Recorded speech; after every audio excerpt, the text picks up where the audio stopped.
It's past midnight. The alley is silent. No music, no laughter, no shouting. Just the soft glow of oil lamps. And the slow breathing of men who look more dead than alive. They lie shoulder to shoulder on wooden platforms. Eyes half closed, bodies motionless. As thick blue smoke fills the room. This is not a tavern. This is not a hospital. This is an opium den.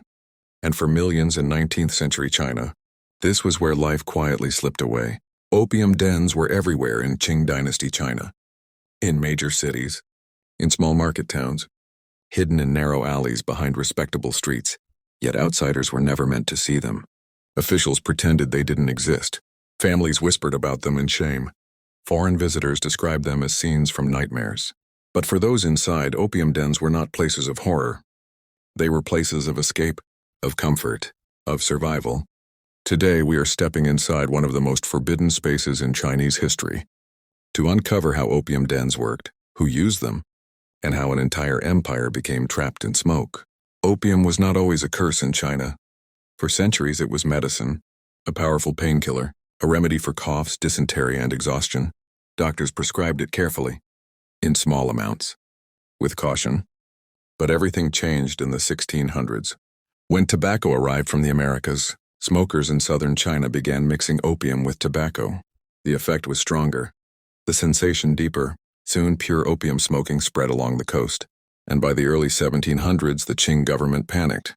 In 1729 the emperor banned non-medical opium. Smoking houses were ordered shut. But bans cannot kill desire. They only push it underground. As demand grew, foreign traders saw opportunity. First came the Portuguese and Dutch. Then came the British East India Company.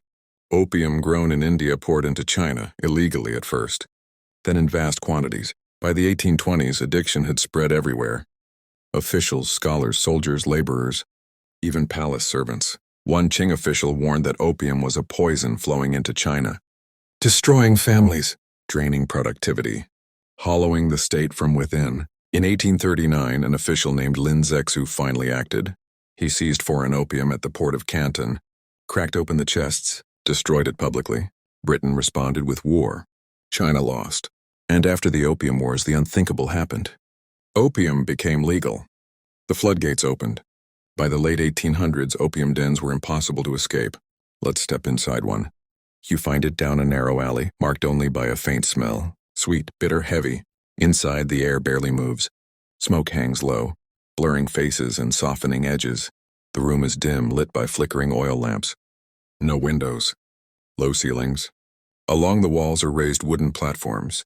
Communal beds. Men remove their shoes, lie down on their sides, heads resting on hard ceramic pillows designed for smoking. Time slows. Voices drop to whispers. Movement becomes minimal.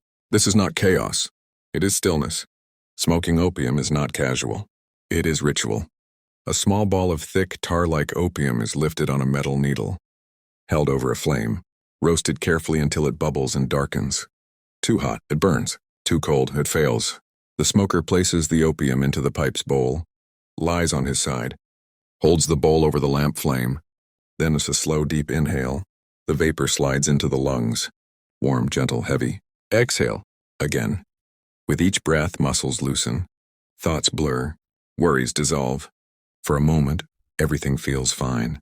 This is what shocked observers most. Opium dens erased class.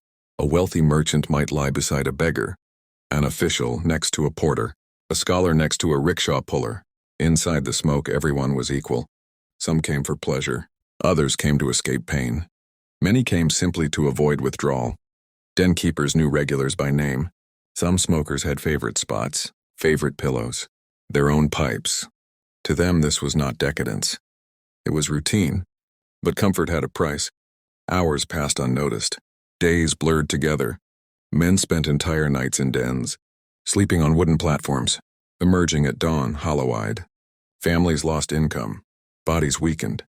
Addiction tightened its grip. By 1906, officials estimated over a quarter of adult Chinese men smoked opium regularly. Yet opium taxes funded local governments. Officials looked away. Reform stalled. China was trapped in a paradox. A drug-destroying society, while propping up the state. Opium dens were not hidden because they were rare. They were hidden because they were everywhere. They were the quiet rooms where an empire numbed itself, where pain was postponed instead of solved, where time disappeared and so did futures. And that is China's dark secret. Not that opium existed, but that it became normal. An empire didn't collapse overnight. It slowly lay down, in the smoke, and stopped moving. If you were alive in Qing-dynasty China, would you have resisted the smoke? Or would you have laid down beside it? Tell me in the comments. And if you want more hidden histories the world doesn't like to talk about, subscribe to TDA History, because some stories were never meant to be seen.